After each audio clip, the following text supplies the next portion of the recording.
Hello guys, ikaze kuri channel ya Early Scholars. Kepler College iri gutanga scholarship ku banyeshuri basoje senior 6 imyaka itandukanye.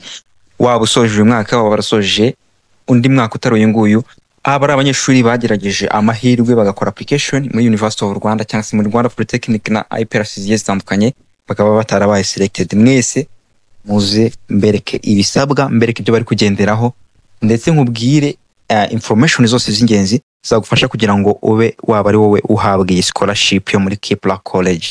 Icyo usabwa no kunkurikira udacikanwemo n'ikintu na kimwe muri video, kuko ibintu byose ndababwira ahangaha muri video ni ingenzi cyane. Niba ari ubwa mbere ubonye channel akaba uri mushya, nge nitwa Elize, kanda subscribe aho hasi wiyandikishe mu bantu bazajya bakira information z'ingenzi tubagezaho, kuko aha niho usanga izo guidance zose, inama nk'abari scholarship, jobs hano mu Rwanda ndetse no hanze y'u Rwanda. Ayo makuru yose niyo mbagezaho. Tudatinze rero reka mbereke requirements Kepler College yatanze ndetse n'ubusobanuro burambuye kugira ngo usobanukirwe neza application ugiye gukora. Ese iyi application bimeze gute? Nk'uko uri kubibona hano, Kepler College igifite programs zitandukanye. Hanyuma nk'uko muri kubona admission timeline, mbere na mbere nuko ngo hafunguye online applications guhera ku itariki ya 5 z'ukwezi kwa 9 kugeza ku itariki 6 z'ukwa mbere. Application iraba igifunguye. Hanyuma registration period ikaba izaba guhera tariki ya 29 z'ukwezi kwa 12, ndetse n'aya matariki yose muri kubona hano kuri screen zanyu muri kubibona. Kangerageze kugira ngo mbakorere zoom in mu bibone neza. Hanyuma abanyeshuri bazaba babaye selected, class ikaba izatangira ku tariki 19 z'ukwa mbere 2026. Ubwo rero abanyeshuri mwese muri hano mugomba kuba mufite ibi ibintu bikurikira. Online application kugira ngo yuzuze, ugomba kuba ufite ama school reports senior 4, senior 5 ndetse na senior 6, cyangwa se kubakoresha grade 10, 11 na 12 cyangwa se ku ma levels bitewe naho wese. Niba warize muri TVET, ubwo urareba bigendeye kuri entry requirements bagiye batanga. Ufite email ikora neza, ikindi no gutanga imyirondoro yawe isanzwe. So natinze rero reka njye ku by'ingenzi cyane. Iby'ingenzi cyane ikintu wamenya hano, iyi program ifunguye ni ku banyeshuri biga day program. Hanyuma ku ma evening and weekend programs zo ntago ziraba open. Kuri iyi application iri open, gaturebere hamwe ese ni ibiki bagenderaho kugira ngo baselecting umunyeshuri. Ese nsabwa kuba narize iki? Ibyo byose uri kwibaza nibyo ngiye kugusubiza. Nukuvuga ngo ibyo bari kugenderaho batanga admission muri Kepler College, hano birahari admission criteria. Kuri admission criteria ku bantu basoje A level ndetse bafite advanced level certificate, ugomba kuba ni ufite principal pass ebyiri na grade C mu mibare mu gihe uri kwa applyinga warize combination ya MEG cyangwa se MEG.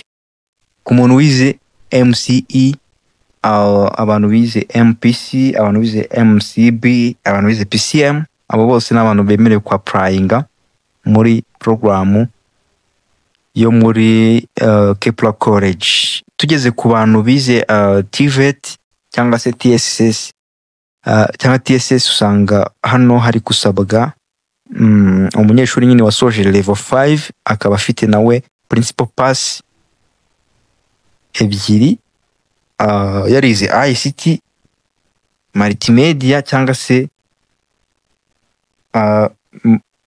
mu mibare, ariko afitemo grade C muri izo combination cyangwa se muri izo muri ayo ma TVET programs ngiye mvuga.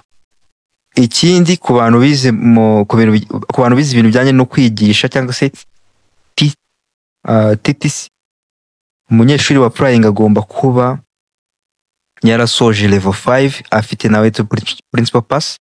Ikindi afite minimum grade ya C mu mibare. Ashobora kuba yarize science and mathematics education, kandi ndizera muri gusobanukirwa neza cyangwa se muri kubona ibisabwa.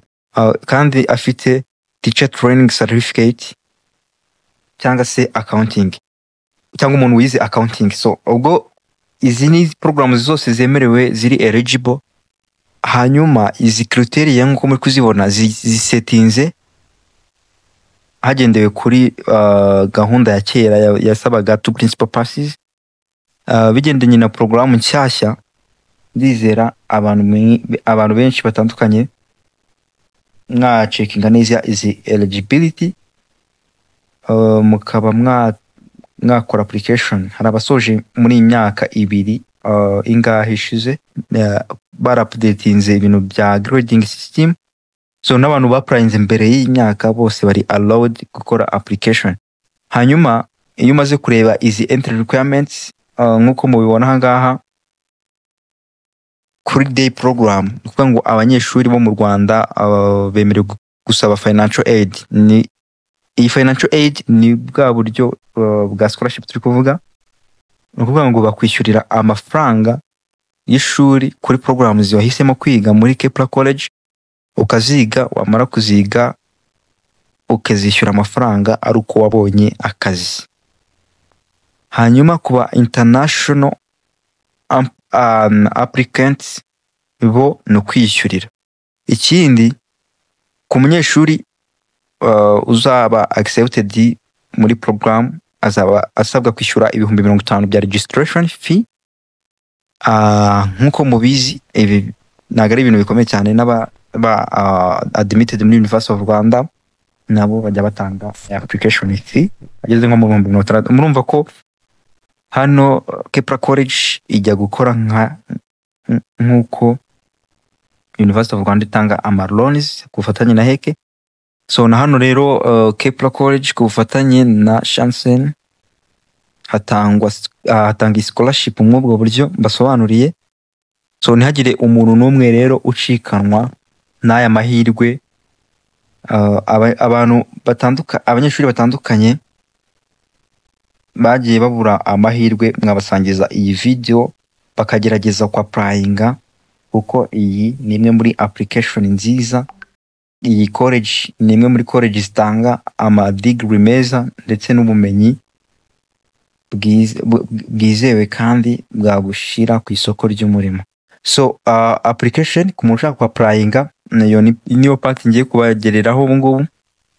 Bibazaga tese umuntu yakwa applyinga he, uraza ukanyura hano hari application is open, then ukaba wabona form nkuko muri kwibona hano, ukuzuzamo information zose uko zisabwa, ubundi ukaba umsoje neza gusaba ubusabe, kohereza ubusabe bwawe bwa scholarship.